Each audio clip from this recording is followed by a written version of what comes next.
Bonjour, bonjour, bonjour, bonjour. Bonjour, mbote. Mbote na bino, mbote na bino. Bayebolinga maman ele ya neti. Pesika bambote. Nalobi baebwe. Ko wazima, matete boza bien. Oh, bino maman ele ça va. Tout va bien par la grâce de Dieu. Donc, on va battre là. Et bon, on a ma famille du cœur, vous êtes bien. Vous avez bossé la main à bien avec ma famille du cœur, vous êtes ma deuxième famille. Vous êtes bien. Quand ça va, qui est allé? Voilà. Là, maman, il est allé tout. On a la carte à Moussala. Alors, je travaille, service traiteur la Providence. Besoin d'un bon service traiteur. N'hésitez pas à contacter maman Eliani tout. Je suis joignable au 06 15 31 69 90 en train de faire le forme de terre. Je fais le forme de terre. Je suis votre traiteur africain, traiteur congolais. Et je suis une vraie professionnelle. Un traiteur agréé. Voilà. Là, je suis dans une salle en train de faire à manger. J'aime bien travailler dans la salle. Et moi, je prépare que le même jour. Voilà, je vous voulez plus calmer. Ah, il dort, mais à la tête.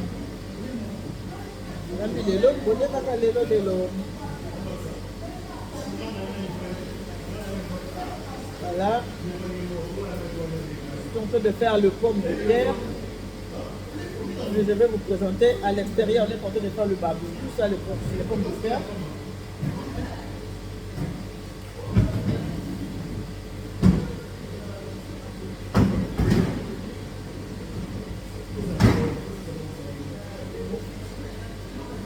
Maman Eliane est venue pour la Providence. Un seul endroit, un seul service traiteur. Service traiteur la Providence. Dans la façon dont tu as fait la radio pour aussi, la raïté. Si tu es colérique, ne me regarde pas. On peut pas faire la raïté, tu peux aussi faire la raïté. Voilà. N'importe où, ça les a tata, ça les a maman. Il faut respecter Moussala, le lobby. L'homme doit manger par les filets de son front. Le lobby, il faut être un apolia.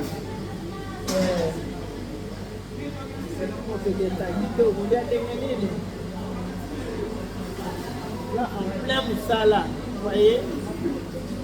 Regardez. Ma pauvre est faut la bien équipée comme ça. Faut la professionnelle. Faut la un vrai traiteur. Faut la équiper comme ça là. Faut la équiper comme ça. Ok? Voilà.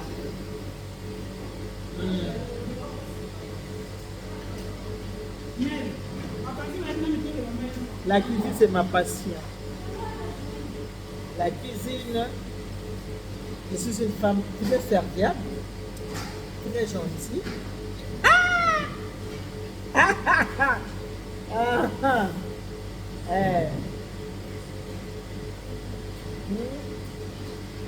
Ça, c'est ma passion.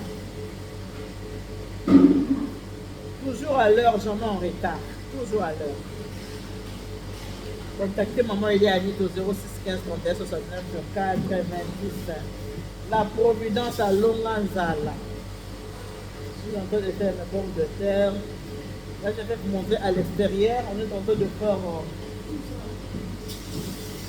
le poisson, le poulet, la viande, le barbecue. De l'autre côté, on est en train de faire le vin d'honneur.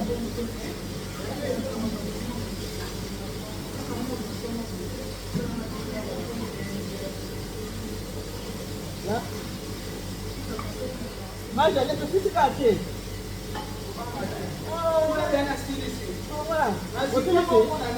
D'accord, ok. On a la femme courageuse, c'est là. Botombola ngo ya botombola likolo wana bino na Agnès botombolela nga wana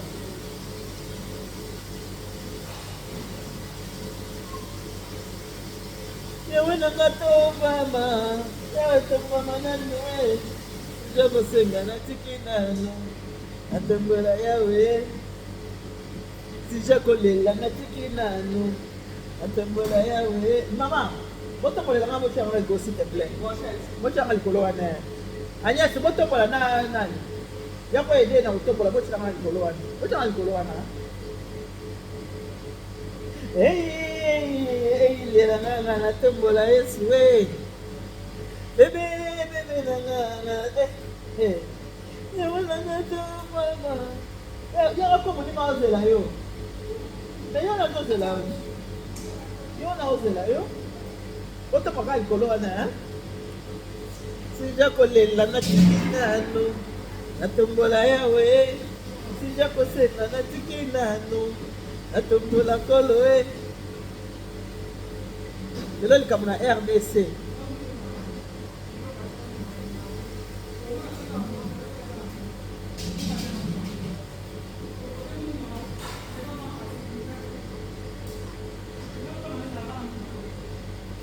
sija kolela tikinano Otambola yawe. Notre Dieu est bon, ça m'a malade. Il ne veut pas que ça ne pas longa binote. Tu comprends pas boulu ça ba longa yote. Il faut ta loi ba biso. Oyemba. Na si mama. Esina ye kama.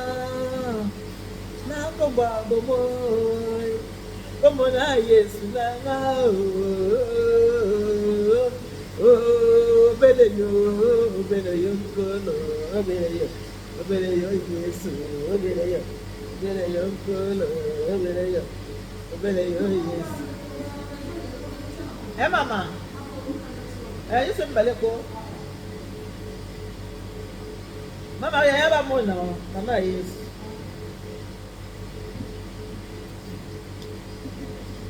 Mama Yesu, mama Yesu tala mokona.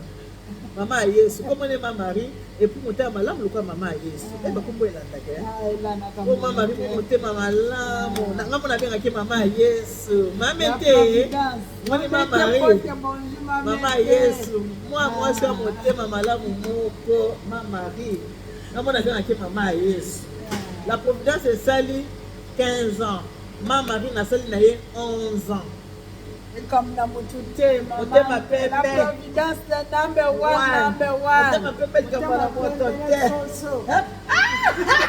mama comment ça sera moto pepe yeso no so de la bongo ni comme na mutute pepe le kola soso yeso no mutema soso za kama mutute ni sumute yeso bo ya soso ko le sumute mama donc tena pondu ndo ka pondu ngo tena pondu como batara bavanje na hadi sana hii bala mapundu tena ngamla sawa msale pesa ngamlo ngana mtoke pesa sasa ya dei ulingana na kamuno ko ebino kasende na hapo na kamuluba wewe baba wangu wako mama hii mama mtoto teleka ulobi ni pote mwana répondre ça témoigner mais baba dire na mtoto gagner 4 matchs pour lui de miel to gagner na le bosso première il faut le faire hein et bien là qui m'a envoyé ametiki penza boya mele kiske oui ezanga yes tika mais on dit la communauté la biso batende ba ki motema mabe motema mabe ya tout sera là mama male wa boy bozi watu wana meka mona ba konzi bozi watu mama ri batu balingaka bayebake na munoko na munoko bango baolinga bayebaka munoko ngai bakanisanga nalinga répondre bango te mpoka nalingaka nanga te orépondre tendesi par le silence yango na bango ange nalingaka nanga te epo emoninga mpe namuta bamama bakebi yo na biso bango nous c'est pas la quantité c'est la qualité naboyi babinga allo oui on a vu pardon approchez-nous, vous allez voir. T'es ma Marie, non, hier. Ma Marie, maman est Tata, donc toi tu as ramené, je ne sais pas, tu as ramené des coca, des fanta, des charcuteries, du pain, des gâteaux. Hey. Tu as ramené pour tes enfants, hein? Ce sont tes enfants, hein, Tata? Tata, hein? Les pommes de terre, la première tour, c'est bon, là. Là, c'est bien fini, les pommes de terre. Première tour, ça va, Tata. Tu peux prendre, hein? Hein? Première tour, c'est bon. Bon, tu vas le temps pour la totale. Moussala, ok? Voilà. Biso, biloko na biso ezaka te o. Elalaki esalaki boye na bomoni rochette. Là, nous pouvons toucher la banzité. Et je peux t'en manger tout de suite là. Pour nous retomber en haut. Là, nous avons boulot na biso yango yo, nde bozomo nango. Voilà. La providence alonga nzala balambi lelo. Boli pe kaka lelo. La providence alonga nzala e balambi lelo, boli pe kaka. Lelo ya sika ya sika. Voilà, là c'est la salle de fête. La décoration n'est pas encore finie. Voilà.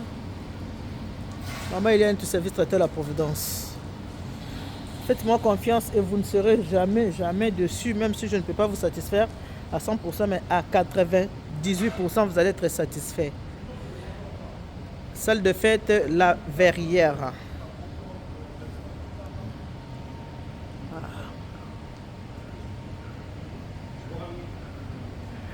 Voilà, une très belle salle.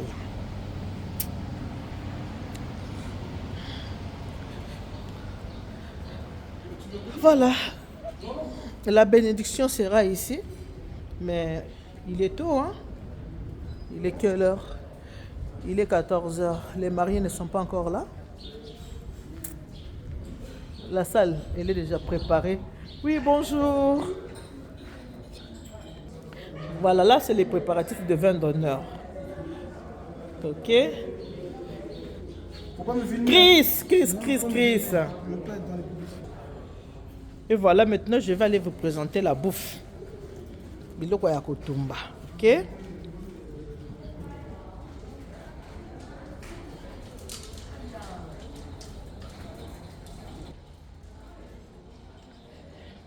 Ah.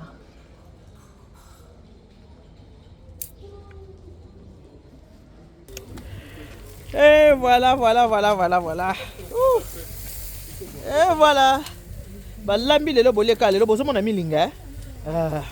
Fungola na no mama. Balambi lelo boleka lelo. Ah. La providence a longa nzala. Lambi lelo bongo gumo weza boleka lelo. Mama yo fungola pe as. Omoni milinga. Biso zaka lelo ya sika. Ah, voilà. Lelo ya sika.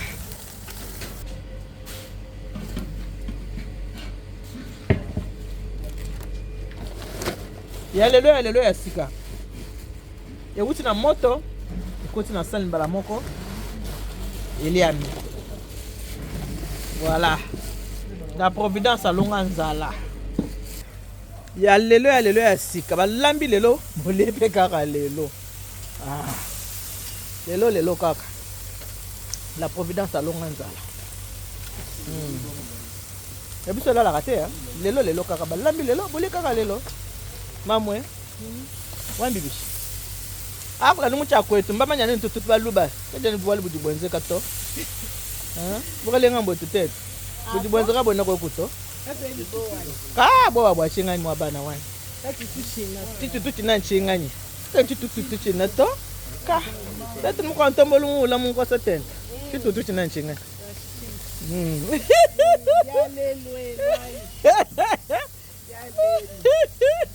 Papa no atala ko solo bachilu ba.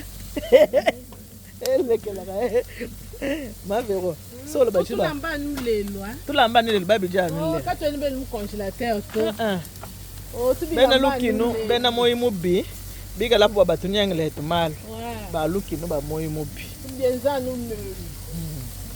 Ya katia katia. Voilà, ya lelo ya sika. Balambi lelo bolé kaka lelo. Boya la providence yo nani. Poza la ranchor.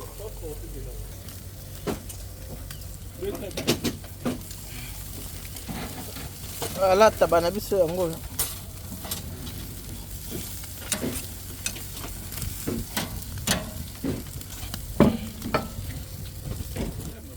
Non. Voilà, on va continuer à faire ça. On se dit à tout à l'heure. Hein? On va continuer. À tout à l'heure.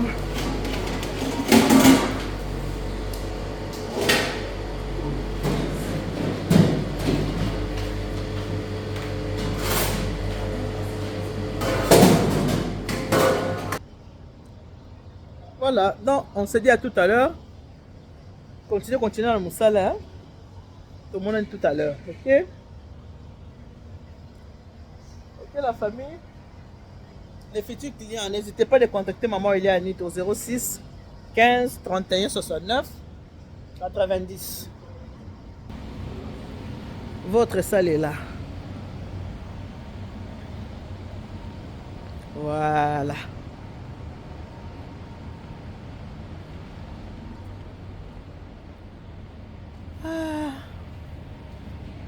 Voilà. C'est beau. À tout à l'heure.